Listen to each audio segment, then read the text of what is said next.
welcome back to the Reading Corner. I'm your host Renee, and I'm here for you every Wednesday reading public domain stories. Currently, we're reading through Hans Christen Anderson's short stories, so if you've missed previous episodes, don't worry, you're not behind. But feel free to go back and read those or listen to those. I also post short stories, excuse me, that I write every 15th of the month, and coming soon on each end month cycle I will be posting my D&D game.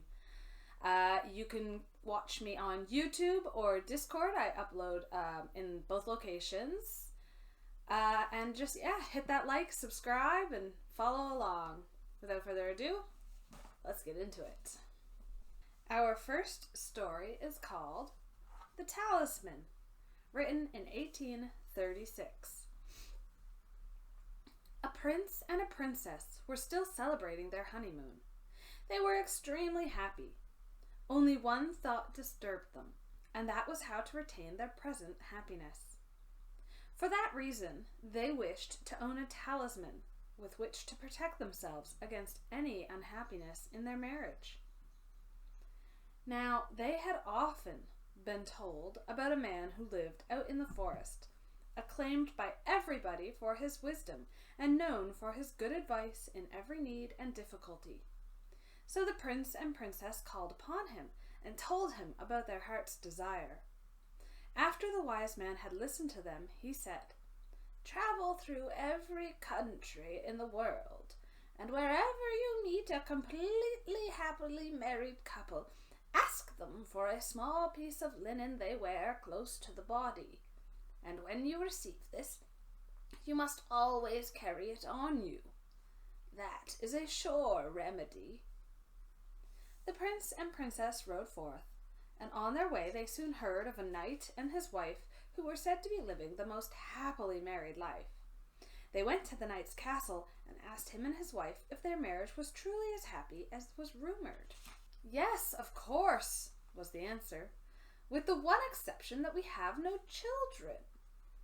Here then the talisman was not to be found, and the prince and princess continued their journey in search of the completely happily married couple. As they traveled on, they came to a country where they heard of an honest citizen who lived in perfect unity and happiness with his wife. So to him they went and asked if he really was as happily married as people said. "Yes, I am," answered the man. "My wife and I live in perfect harmony. If only we didn't have so many children, for they give us a lot of worries and sorrows." So neither with him was the talisman to be found, and the prince and princess continued their journey through the country, always inquiring about happily married couples, but none presented themselves. One day, as they rode along fields and meadows, they noticed a shepherd close by the road, cheerfully playing his flute. Just then, a woman carrying a child in her arms and holding a little boy by the hand walked toward him. As soon as the shepherd saw her, he greeted her and took the little child, whom he kissed and caressed. The shepherd's dog ran to the boy, licked his little hand, and barked and jumped with joy. In the meantime, the woman arranged a meal she had brought along, and then said, "Father, come and eat now." The man sat down and took the food, but the first bite he gave to the little boy, and the second he divided between the boy and the dog. All this was observed by the prince and princess, who walked closer and spoke to them, saying, "You must be a truly happily married couple." "Yes, that we are," said the man. "God be praised. No prince or princess could be happier than we are." "Now listen then," said the prince. "Do us a favor, and you shall never regret it. Give us a small piece of the linen garment you wear so close to your body." As he spoke, the shepherd and his wife looked strangely at each other, and finally he said, "God knows we would only be too happy to give you not only a small piece but the whole shirt, or undergarment, if only we had them. But we own not so much as a rag." So the prince and princess journeyed on, their mission unaccomplished. Finally, their unsuccessful roaming discouraged them, and they decided to return home. As they passed the wise man's hut, they stopped by, related all their travel experiences, and reproached him for giving them such poor advice. At that the wise man smiled and said, "Has your trip really been all in vain? Are you not returning richer in knowledge?" "Yes," answered the prince, "I have gained this knowledge, that contentment is a rare gift on this earth." "And I have learned," said the princess, "that to be contented one needs nothing more than simply to be contented." Whereupon the prince took the princess's hand. They looked at each other with an expression of deepest love, and the wise man blessed them and said, "In your own hearts you have found the true talisman.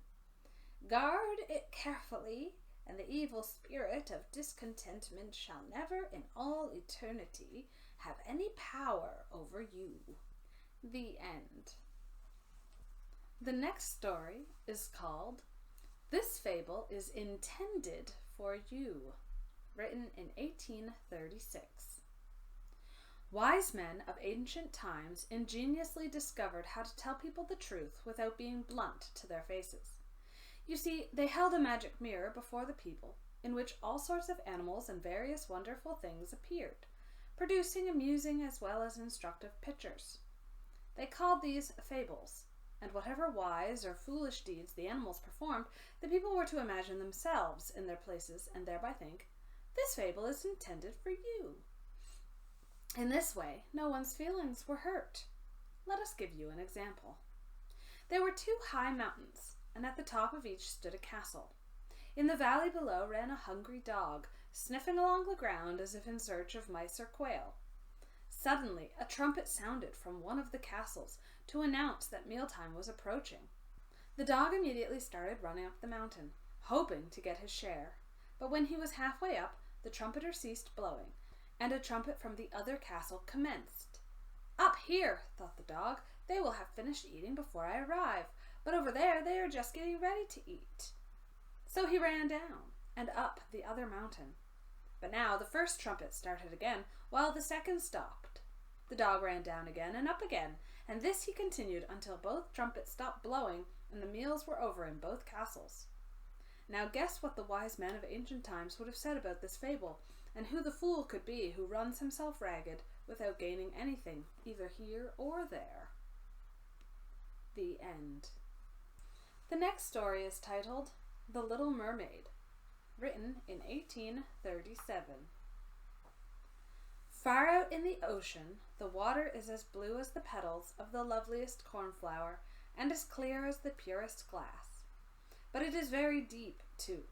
It goes down deeper than any anchor rope will go, and many, many steeples would have to be stacked on top of one another to reach from the bottom to the surface of the sea. It is down there that the sea folk live. Now don't suppose that there are only bare white sands at the bottom of the sea. No, indeed. The most marvelous trees and flowers grow down there, with such pliant stalks and leaves that the least stir in the water makes them move about as though they were alive. All sorts of fish, large and small, dart among the branches, just as birds flit through the trees up here. From the deepest spot in the ocean rises the palace of the Sea King. Its walls are made of coral, and its high-pointed windows of the clearest amber. But the roof is made of mussel shells that open and shut with the tide. This is a wonderful sight to see, for every shell holds glistening pearls, any one of which would be the pride of a queen's crown. The Sea King down there has been a widower for years, and his old mother kept house for him. She was a clever woman, but very proud of her noble birth. Therefore, she flaunted 12 oysters on her tail, while the other ladies of the court were only allowed to wear 6. Except for this, she was an altogether praiseworthy person, particularly so because she was extremely fond of her granddaughters, the little sea princesses. They were 6 lovely girls, but the youngest was the most beautiful of them all. Her skin was as soft and tender as a rose petal, and her eyes were as blue as the deep blue sea. But like all the others, she had no feet. Her body ended in a fishtail. The whole day long they used to play in the palace, down in the great halls where live flowers grew on the walls. Whenever the high amber windows were thrown open, the fish would swim in, just as swallows dart into our rooms when we open the windows. But these fish now would swim right up to the little princesses to eat out of their hands and let themselves be petted. Outside the palace was a big garden with flaming red and deep blue trees. Their fruit glittered like gold, and their blossoms flamed like fire on their constantly waving stalks. The soil was very fine sand indeed, but as blue as burning brimstone. A strange blue veil lay over everything down there. You would have thought yourself aloft in the air, with only the blue sky above and beneath you, rather than down at the bottom of the sea. When there was a dead calm, you could just see the sun, like a scarlet flower with light streaming from its calyx. Each little princess had her own small garden plot, where she could dig and plant whatever she liked. One of them made her a little flower bed in the shape of a whale. Another thought it neater to shape hers like a little mermaid, but the youngest of them made hers as round as the sun, and there she grew only flowers that were as red as the sun itself. She was an unusual child, quiet and wistful, and when her sisters decorated their gardens with all kinds of odd things they had found in sunken ships, she would allow nothing in hers except flowers as red as the sun and a pretty marble statue. This figure of a handsome boy, carved in pure white marble, had sunk down to the bottom of the sea from some ship that was wrecked.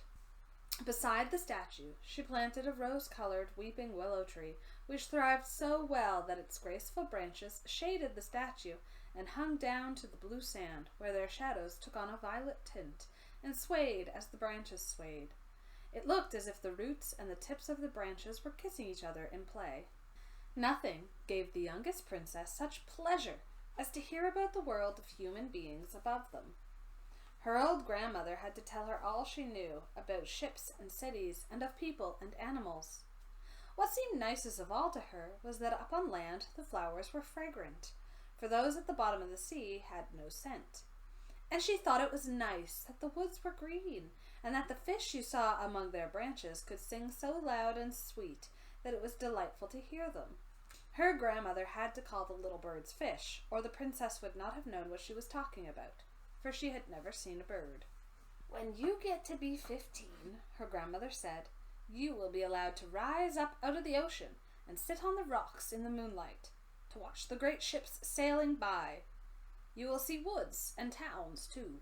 Next year, one of her sisters would be 15, but the others, well, since each was a whole year older than the next, the youngest still had 5 long years to wait, until she could rise up from the water and see what our world was like. But each sister promised to tell the others about all that she saw and what she found most marvelous on her first day. Their grandmother had not told them half enough, and there were so many things that they longed to know about. The most eager of them all was the youngest, the very one who was so quiet and wistful. Many a night she stood by her open window and looked up through the dark blue water where the fish waved their fins and tails. She could just see the moon and the stars. To be sure, their light was quite dim, but looked at through the water, they seemed much bigger than they appear to us. Whenever a cloud-like shadow swept across them, she knew that it was either a whale swimming overhead or a ship with many human beings aboard it. Little did they dream that a pretty young mermaid was down below, stretching her white arms up toward the keel of their ship. The eldest princess had her 15th birthday, so now she received permission to rise up out of the water.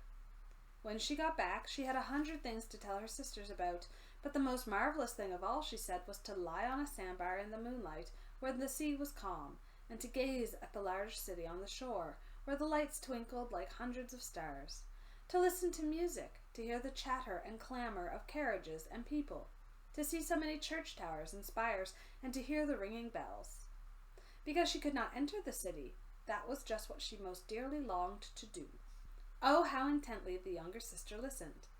After this, whenever she stood at her open window at night and looked up through the dark blue waters, she thought of the great city with all of its clatter and clamor, and even fancied that in these depths she could hear the church bells ring. The next year, her second sister had permission to rise up to the surface and swim wherever she pleased. She came up just at sunset, and she said that this spectacle was the most marvelous sight she had ever seen. The heavens had a golden glow, and as for the clouds, she could not find words to describe their beauty. Splashed with red and tinted with violet, they sailed over her head. But much faster than the sailing clouds were wild swans in a flock. Like a long white veil trailing above the sea, they flew toward the setting sun. She too swam toward it, but down it went, and all the rose-colored glow faded from the sea and sky. The following year, her third sister ascended, and as she was the boldest of them all, she swam up a broad river that flowed into the ocean. She saw gloriously green, vine-colored hills. Palaces and manor houses could be glimpsed through the splendid woods. She heard all the birds sing, and the sun shone so brightly that often she had to dive under the water to cool her burning face. In a small cove she found a whole school of mortal children paddling about in the water quite naked. She wanted to play with them, but they took fright and ran away. Then along came a little black animal. It was a dog, but she had never seen a dog before. It barked at her so ferociously that she took fright herself and fled to the open sea. But never could she forget the splendid woods, the green hills, and the nice children who could swim in the water, although they didn't wear fishtails. The fourth sister was not so venturesome. She stayed far out among the rough waves, which she said was a marvelous place. You could see all around you for miles and miles, and the heavens up above you were like a vast dome of glass. She had seen ships, but they were so far away that they looked like seagulls. Playful dolphins had turned somersaults, and monstrous whales had sprouted water through their nostrils, so that it looked as if hundreds of fountains were playing all around them. Now the fifth sister had her turn. Her birthday came in the winter time, so she saw things that none of the others had seen. The sea was a deep green color, and enormous icebergs drifted about. Each one glistened like a pearl, she said, but they were more lofty than any church steeple built by man. They assumed the most fantastic shapes and sparkled like diamonds. She had seated herself on the largest one, and all the ships that came sailing by sped away as soon as the frightened sailors saw her there with her long hair blowing in the wind. In the late evening, clouds filled the sky. Thunder cracked, and lightning darted across the heavens. Black waves lifted those great bergs of ice on high, where they flashed when the lightning struck. In the late evening, clouds filled the sky. Thunder cracked, and lightning darted across the heavens. Black waves lifted those great bergs of ice on high, where they flashed when the lightning struck. On all the ships the sails were reefed, and there was fear and trembling, but quietly she sat there upon her drifting iceberg, and watched the blue-forked lightning strike the sea. Each of the sisters took delight in the lovely new sights when she first rose up to the surface of the sea. Each of the sisters took delight in the lovely new sights when she first rose up to the surface of the sea. But when they became grown-up girls who were allowed to go wherever they liked, they became indifferent to it. They would become homesick, and in a month they said that there was no place like the bottom of the sea, where they felt so completely at home. On many an evening, the older sisters would rise to the surface, arm in arm, all five in a row. When a storm was brewing and they anticipated a shipwreck, they would swim before the ship and sing most seductively of how beautiful it was at the bottom of the ocean, trying to overcome the prejudice that the sailors had against coming down to them.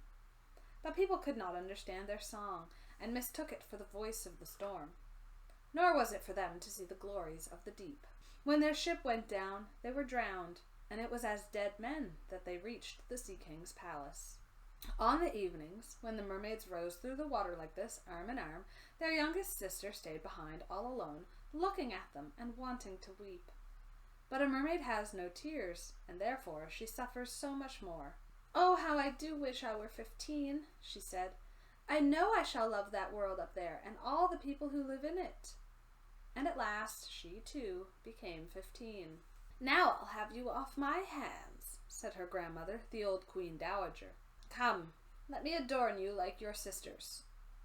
In the little maid's hair she put a wreath of white lilies, each petal of which was formed from half a pearl, and the old queen let 8 big oysters fasten themselves to the princess's tail, as a sign of her high rank. "But that hurts," said the little mermaid. "You must put up with a good deal to keep up appearances," her grandmother said. Oh, how gladly she would have shaken off all these decorations and laid aside the cumbersome wreath.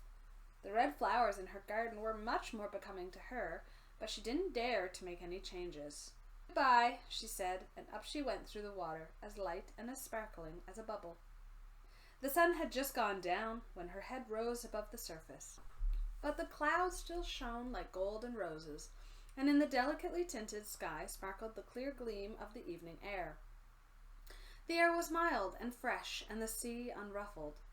A great three-master lay in view, with only one of all its sails set, for there was not even the whisper of a breeze, and the sailors idled about in the rigging and on the yards. There was music and singing on the ship, and as night came on, they lighted hundreds of such brightly colored lanterns that one might have thought the flags of all nations were swinging in the air. The Little Mermaid swam right up to the window of the main cabin, and each time she rose with the swell, she could peep in through the clear glass panes at the crowd of brilliantly dressed people within. The handsomest of them all was a young prince with big dark eyes. He could not be more than 16 years old. It was his birthday, and that was the whole reason for the celebration. Up on deck, the sailors were dancing, and when the prince appeared among them, 100 or more rockets flew through the air, making it as bright as day. These startled the Little Mermaid so badly that she ducked under the water. But she soon peeped up again. And then it seemed as if all the stars in the sky were falling around her. Never had she seen such fireworks. Great suns spun around, splendid firefish floated through the blue air, and all these things were mirrored in the crystal clear sea. It was so brilliantly bright that you could see every little rope of the ship, and the people could be seen distinctly. Oh, how handsome the young prince was! He laughed and he smiled and shook people by the hand while the music rang out in the perfect evening. It got very late, but the Little Mermaid could not take her eyes off the ship and the handsome prince. The brightly colored lanterns were put out. No more rockets flew through the air, and no more cannons boomed. But there was a mutter and rumble deep down in the sea, and the swell kept bouncing her up so high that she could look into the cabin. Now the ship began to sail. Canvas after canvas was spread in the wind. The waves rose high, great clouds gathered, and lightning flashed in the distance. Ah, they were in for a terrible storm, and the mariners made haste to reef the sails. The tall ship pitched and rolled as it sped through the angry sea.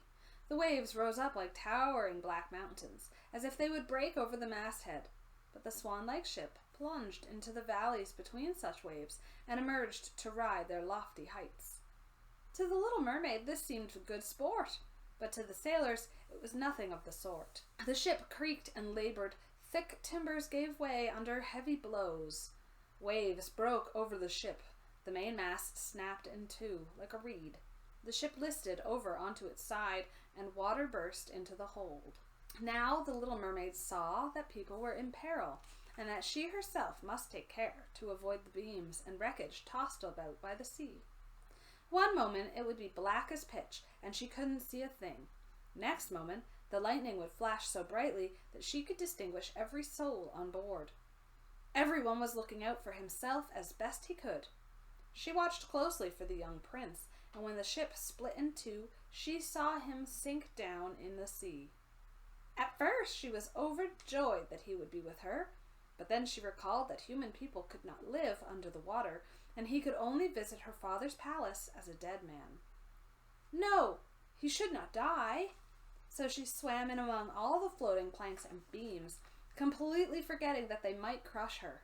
She dived through the waves and rode their crests until at length she reached the young prince, who was no longer able to swim in that raging sea. His arms and legs were exhausted. His beautiful eyes were closing, and he would have died if the Little Mermaid had not come to help him.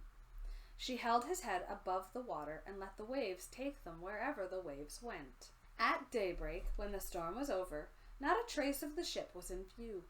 The sun rose out of the waters red and bright, and its beams seemed to bring the glow of life back to the cheeks of the prince, but his eyes remained closed.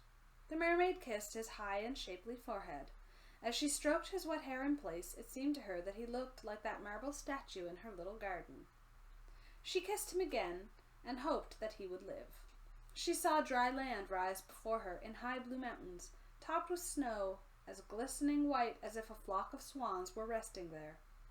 Down by the shore were splendid green woods, and in the foreground stood a church, or perhaps a convent, She didn't know which, but anyway, it was a building. Orange and lemon trees grew in its garden, and tall palm trees grew beside the gateway. Here the sea formed a little harbour, quite calm and very deep. Fine white sand had been washed up below the cliffs. She swam there with the handsome prince and stretched him out on the sand, taking special care to pillow his head up high in the warm sunlight. The bells began to ring in the great white building, and a number of young girls came out into the garden. The little mermaid swam away behind some tall rocks that stuck out of the water. She covered her hair and her shoulders with foam so that no one could see her tiny face, and then she watched to see who would find the poor prince. In a little while, one of the girls came upon him. She seemed frightened, but only for a minute, and then she called more people. The mermaid watched the prince regain consciousness and smile at everyone around him, but he did not smile at her, for he did not even know that she had saved him. She felt very unhappy, and when they led him away to the big building, she dived sadly down into the water and returned to her father's palace. She had always been quiet and wistful, and now she became much more so. Her sisters asked her what she had seen on her first visit up to the surface, but she would not tell them a thing. Many evenings and many mornings she revisited the spot where she had left the prince. She saw the fruit in the garden ripened and harvested, and she saw the snow on the high mountain melted away, but she did not see the prince. So each time she came home sadder than she had left. It was her one consolation to sit in her little garden and throw her arms about the beautiful marble statue that looked so much like the prince. But she took no care of her flowers now. They overgrew the paths until the place was a wilderness, and their long stalks and leaves became so entangled in the branches of the tree that it cast a gloomy shade. Finally, she couldn't bear it any longer. She told her secret to one of the sisters. Immediately, all of the other sisters heard about it. No one else knew, except a few more mermaids, who told no one except their most intimate friends. One of these friends knew who the prince was. She too had seen the birthday celebration on the ship. She knew where he came from and where his kingdom was. "Come, little sister," said the other princesses. Arm in arm, they rose from the water in a long row, right in front of where they knew the prince's palace stood. It was built of pale, glistening golden stone, with great marble staircases, one of which led down to the sea. Magnificent gilt domes rose above the roof, and between the pillars all around the buildings were marble statues that looked most lifelike. Through the clear glass of the lofty windows, one could see into the splendid halls, with their costly silk hangings and tapestries and walls covered with paintings that were delightful to behold.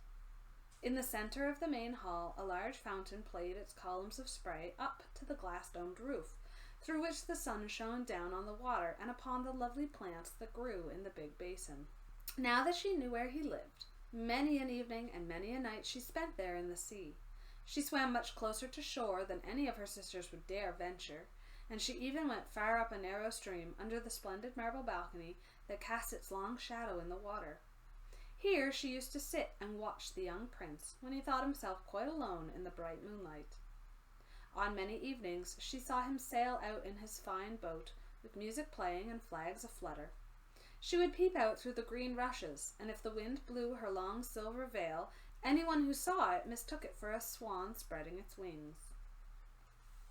On many nights she saw the fishermen come out to sea with their torches, and heard them tell about how kind the young prince was. This made her proud to think that it was she who had saved his life when he was buffeted about, half dead among the waves. And she thought of how softly his head had rested on her breast, and how tenderly she had kissed him, though he knew nothing of all this, nor could he ever dream of it. Increasingly she grew to like human beings, and more she longed to live among them. Their world seemed so much wider than her own, for they could skim over the sea in ships, and mount up into the lofty peaks high over the clouds, and their lands stretched out into woods and fields further than the eye could see. There was so much she wanted to know. Her sisters could not answer all her questions, so she asked her old grandmother, who knew about the upper world, which was what she said was the right name for the countries above the sea. "If men aren't drowned," the little mermaid asked, "do they live on forever? Don't they die, as we do down here in the sea?" "Yes," the old lady said, "they too must die, and their lifetimes are even shorter than ours." We can live to be 300 years old, but when we perish, we turn into mere foam on the sea, and haven't even a grave down here among our dear ones. We have no immortal soul, no life hereafter. We are like the green seaweed. Once cut down, it never grows again. Human beings, on the contrary, have a soul that lives forever, long after their bodies have turned to clay. It rises through thin air up to the shining stars. Just as we rise through the water to see the lands on earth, so men rise up to beautiful places unknown, which we shall never see. Why weren't we given an immortal soul? The Little Mermaid sadly asked. I would gladly give up my 300 years if I could be a human being only for a day, and later share in that heavenly realm. You must not think about that, said the old lady. We fare much more happily, and are much better off than the folk up there. Then I must also die, and float as foam upon the sea, not hearing the music of the waves, and seeing neither the beautiful flowers nor the red sun. Can't I do anything at all to win an immortal soul? No, her grandmother answered. Stop. Not unless a human being loved you so much that you meant more to him than his father or mother. If his every thought and his whole heart cleaved to you so that he would let a priest join his right hand to yours, and would promise to be faithful here and throughout all eternity, then his soul would dwell in your body, and you would share in the happiness of mankind. He would give you a soul and yet keep his own. But that can never come to pass. The very thing that is your greatest beauty here in the sea, your fishtail, would be considered ugly on land. They have such poor taste that to be thought beautiful there, you have to have two awkward props that they call legs. The Little Mermaid sighed and looked unhappily at her fishtail. Come, let us be gay, the old lady said. Let us leap and bound throughout the 300 years that we have to live. Surely that is time and to spare, and afterwards we shall be glad enough to rest in our graves. We are holding a court ball this evening. This was a much more glorious affair than is ever to be seen on earth. The walls and the ceilings of the great ballroom were made of massive but transparent glass. Many hundreds of huge rose-red and grass-green shells stood on each side in rows, with the blue flames that burned in each shell illuminating the whole room and shining through the walls so clearly that it was quite bright in the sea outside. You could see the countless fish, great and small, swimming toward the glass walls. On some of them the scales gleamed purplish-red, while others were silver and gold. Across the floor of the hall ran a wide stream of water, and upon this the mermaids and mermen danced to their own entrancing songs. Such beautiful voices are not to be heard among the people who live on land. The Little Mermaid sang more sweetly than anyone else, and everyone applauded her. For a moment her heart was happy, because she knew she had the loveliest voice of all, in the sea or on land. But her thoughts soon strayed to the world above. She could not forget the charming prince, nor her sorrow that she did not have an immortal soul like his. Therefore she stole out of her father's palace, and while everything there was song and gladness, she sat silently in her own little garden. Then she heard a bugle call through the water, and she thought, that must mean he is sailing up there. He whom I love more than my father or my mother, he of whom I am always thinking, and in whose hands I would so willingly trust my lifelong happiness. I dare do anything to win him, and to gain an immortal soul. While my sisters are dancing here in my father's palace, I shall visit the sea witch, of whom I have always been so afraid. Perhaps she will be able to advise me and help me. The Little Mermaid set out from her garden toward the whirlpools that raged in front of the witch's dwelling. She had never gone that way before. No flowers grew there, nor any seaweed. Bare and gray, the sands extended to the whirlpools, where, like roaring mill wheels, the water whirled and snatched everything within their reach down to the bottom of the sea. Between these tumultuous whirlpools she had to thread her way to reach the witch's waters, and then, for a long stretch, the only trail lay through a hot seething mire, which the witch called her peat marsh. Beyond it, her house lay in the middle of a weird forest, where all the trees and shrubs were polyps, half animal and half plant. They looked like 100-headed snakes growing out of the soil. All their branches were long, slimy arms with fingers like wriggling worms. They squirmed, joint by joint, from their roots to their outermost tentacles, and whatever they could lay hold of they twined around and never let go. The Little Mermaid was terrified and stopped at the edge of the forest. Her heart thumped with fear, and she nearly turned back. But then she remembered the prince and the souls that men have, and she summoned her courage. She bound her long flowing locks closely about her head so that the polyps could not catch hold of them, folded her arms across her breasts, and darted through the water like a fish in among the slimy polyps that stretched out their writhing arms and fingers to seize her. She saw that every one of them held something that it had caught with its hundreds of little tentacles, to which it clung as with strong hoops of steel. The white bones of men who had perished at sea and sunk to these depths could be seen in the polyps' arms. Ships' rudders and seamen's chests and the skeletons of land animals had also fallen into their clutches. But the most ghastly sight of all was a little mermaid whom they had caught and strangled. She reached a large muddy clearing in the forest where big fat water snakes slithered about, showing their foul yellowish bellies. In the middle of this clearing was a house built of the bones of shipwrecked men, and there sat the sea witch, letting a toad eat out of her mouth just as we might feed sugar to a little canary bird. She called the ugly fat water snakes her little chickabiddies, and let them crawl and sprawl about on her spongy bosom. "I know exactly what you want," said the sea witch. "It is very foolish of you, but just the same you shall have your way, for it will bring you to grief, my proud princess. You want to get rid of your fishtail and have two props instead, so that you can walk about like a human creature, and have the young prince fall in love with you and win him and an immortal soul besides." At this the witch gave such a loud cackling laugh that the toad and the snakes were shaken to the ground, where they lay writhing. "You are just in time," said the witch. "After the sun comes up tomorrow, a whole year would have to go by before I could be any help to you. I shall compound you a draught, and before sunrise you must swim to the shore with it, seat yourself on dry land, and drink the draught down. Then your tail will divide and shrink until it becomes what the people on earth call a pair of shapely legs. But it will hurt. It will feel as if a sharp sword slashed at you. Everyone who sees you will say that you are the most graceful human being they have ever laid eyes on, for you will keep your gliding movement, and no dancer will be able to tread as lightly as you.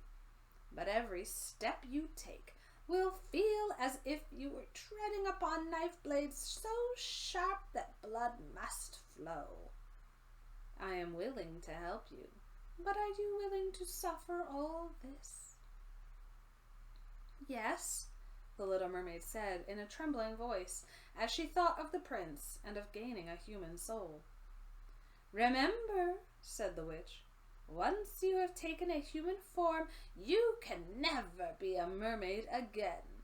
You can never come back through the waters to your sisters or to your father's palace. And if you do not win the love of the prince so completely that for your sake he forgets his father and mother, cleaves to you with his every thought and his whole heart, and lets the priest join your hands in marriage, then you will win no immortal soul. If he marries someone else, your heart will break on the very next morning, and you will become foam on the sea." "I shall take the risk," said the Little Mermaid, but she turned as pale as death. "Also, you will have to pay me," said the witch, "and it is no trifling price that I'm asking. You have the sweetest voice of anyone down here at the bottom of the sea, and while I don't doubt that you would like to captivate the prince with it, you must give this voice to me. I will take the very best thing that you have in return for my sovereign draught. I must pour my own blood in it to make the drink as sharp as a two-edged sword." "But if you take my voice," said the Little Mermaid, "what will be left to me?" Your lovely form, the witch told her, your gliding movements, and your eloquent eyes. With these you can easily enchant a human heart. Well, have you lost your courage? Stick out your little tongue and I shall cut it off. I'll have my price, and you shall have the potent draught. Go ahead, said the little mermaid. The witch hung her cauldron over the flames to brew the draught. Cleanliness is a good thing, she said, as she tied her snakes in a knot and scoured out the pot with them. Then she pricked herself in the chest and let her black blood splash into the cauldron. Steam swirled up from it in such ghastly shapes that anyone would have been terrified by them. The witch constantly threw new ingredients into the cauldron, and it started to boil with a sound like that of a crocodile shedding tears. When the draught was ready at last, it looked as clear as the purest water. There's your draught, said the witch, and she cut off the tongue of the little mermaid, who was now dumb and could neither sing nor talk. If the polyps should pounce on you when you walk back through my wood, the witch said, just spill a drop of the brew upon them, and their tentacles will break in 1,000 pieces. But there was no need of that, for the polyps curled up in terror as soon as they saw the bright draught. It glittered in the little mermaid's hand as if it were a shining star. So she soon traversed the forest, the marsh, and the place of the raging whirlpools.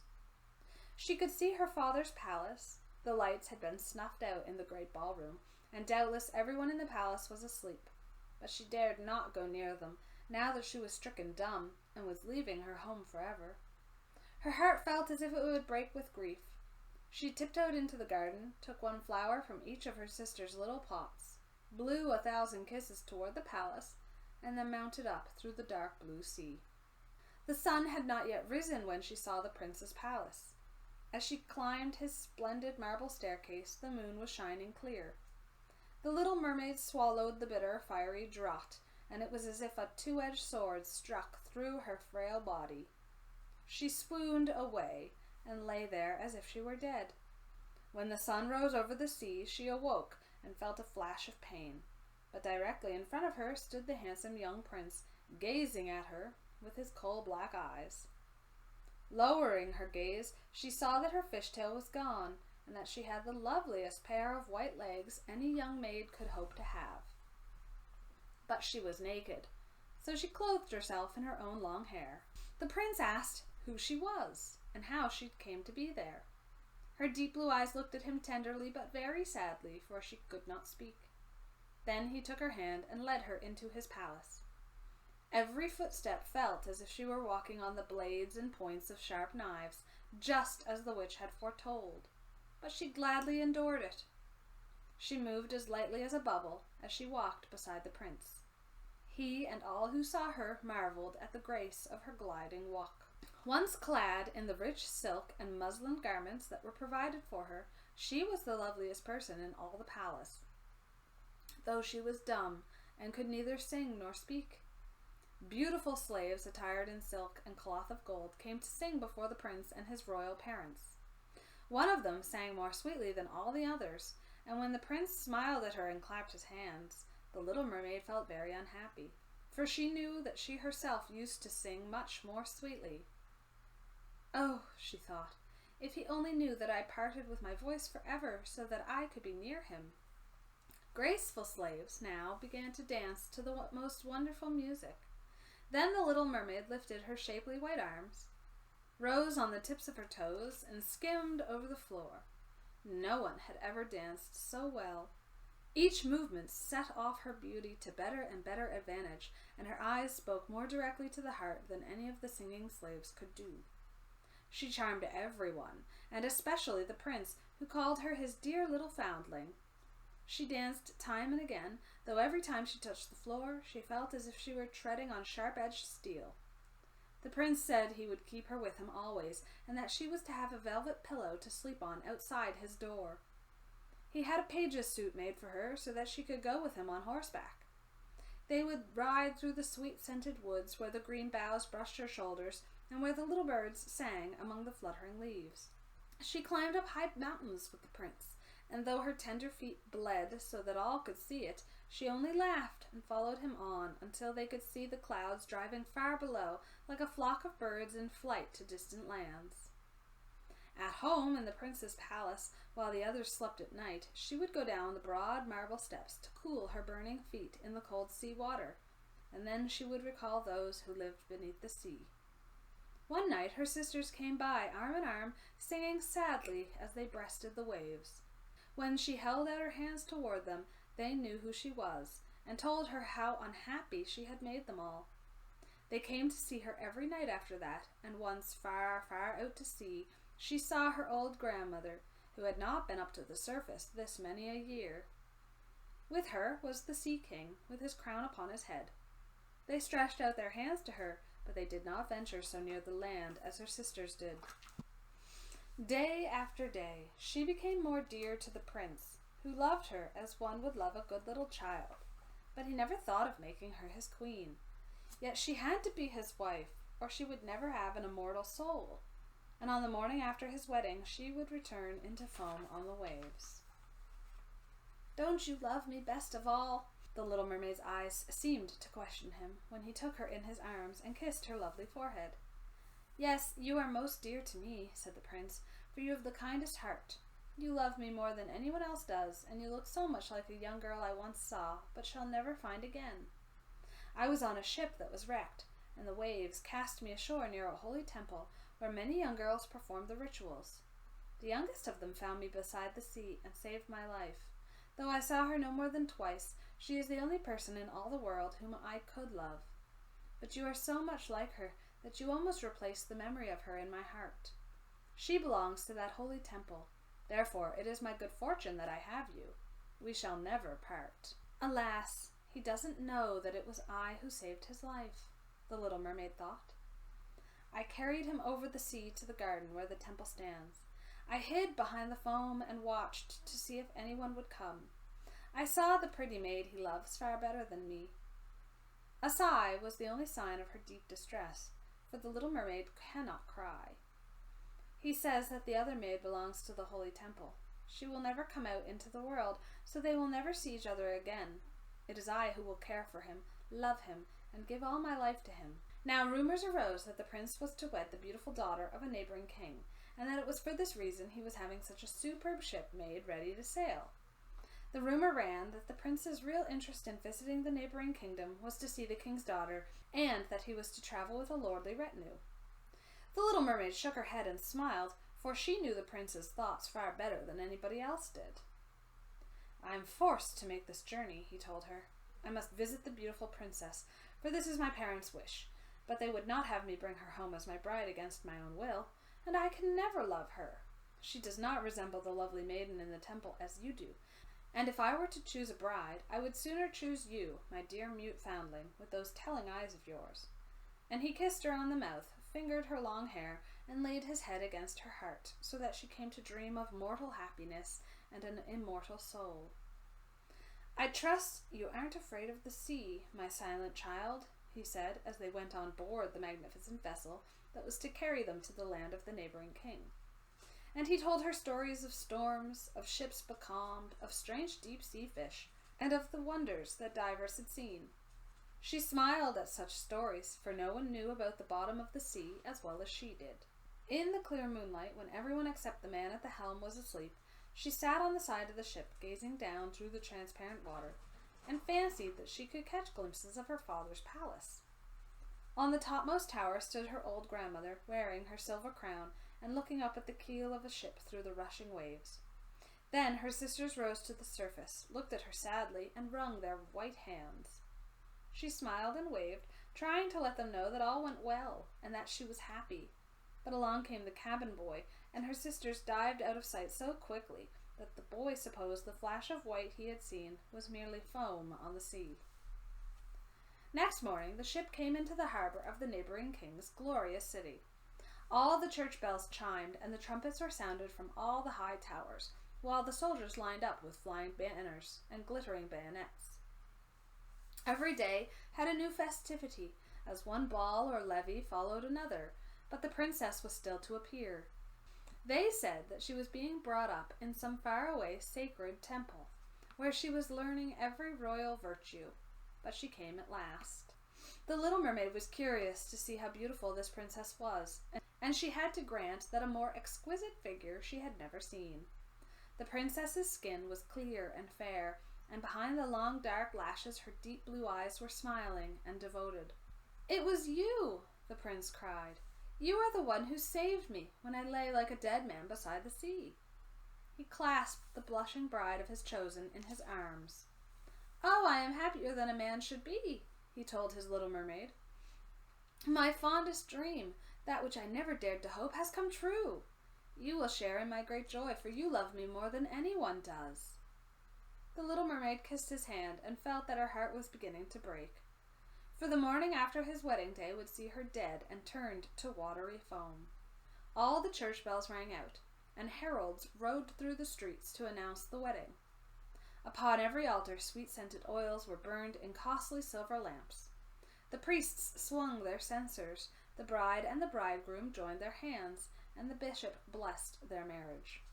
The little mermaid, clothed in silk and cloth of gold, held the bride's train, but she was deaf to the wedding march and blind to the holy ritual. Her thought turned on her last night upon the earth, and on all she had lost in this world. That same evening, the bride and bridegroom went aboard the ship. Cannons thundered and banners waved. On the deck of the ship, a royal pavilion of purple and gold was set up and furnished with luxurious cushions. Here the wedded couple were to sleep on that calm, clear night. The sails swelled in the breeze, and the ship glided so lightly that it scarcely seemed to move over the quiet sea. All nightfall, brightly colored lanterns were lighted, and the mariners merrily danced on the deck.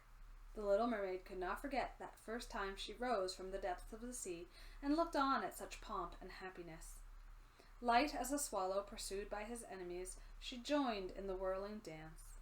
Everyone cheered her, for never had she danced so wonderfully. Her tender feet felt as if they were pierced by daggers, but she did not feel it. Her heart suffered far greater pain. She knew that this was the last evening that she would ever see him for whom she had forsaken her home and family, for whom she had sacrificed her lovely voice and suffered such constant torment, while he knew nothing of all these things. It was the last night that she would breathe the same air with him, or look upon deep waters or the star fields of the blue sky. A never-ending night, without thought and without dreams, awaited her, who had no soul and could not get one. The merrymaking lasted long after midnight, yet she laughed and danced on, despite the thought of death she carried in her heart. The prince kissed his beautiful bride, and she toyed with his coal-black hair. Hand in hand they went to rest in the magnificent pavilion. A hush came over the ship. Only the helmsman remained on deck, as the little mermaid leaned her white arms on the bulwarks and looked to the east to see the first red hints of daybreak, for she knew that the first flash of the sun would strike her dead. Then she saw her sisters rise up among the waves. They were as pale as she, and there was no sign of their lovely long hair that the breezes used to blow. It had all been cut off. "We have given our hair to the witch," they said, "so that she would send you help and save you from death tonight. She gave us a knife. Here it is. See the sharp blade? Before the sun rises, you must strike it into the prince's heart, and when his warm blood bathes your feet, they will grow together and become a fishtail. Then you will be a mermaid again, able to come back to us in the sea, and live out your 300 years before you die and turn into dead salt sea foam. Make haste. He or you must die before sunrise. Our old grandmother is so grief-stricken that her white hair is falling fast, just as ours did under the witch's scissors. Kill the prince and come back to us. Hurry, hurry! See that red glow in the heavens? In a few minutes the sun will rise and you must die." So saying, they gave a strange deep sigh and sank beneath the waves. The little mermaid parted the purple curtains of the tent and saw the beautiful bride asleep with her head on the prince's breast. The mermaid bent down and kissed his shapely forehead. She looked at the sky, fast reddening for the break of day. She looked at the sharp knife, and again turned her eyes toward the prince, who in his sleep murmured the name of his bride. His thoughts were all for her, and the knife blade trembled in the mermaid's hand. But then she flung it from her, far out over the waves. Where it fell, the waves were red, as if bubbles of blood seethed in the water.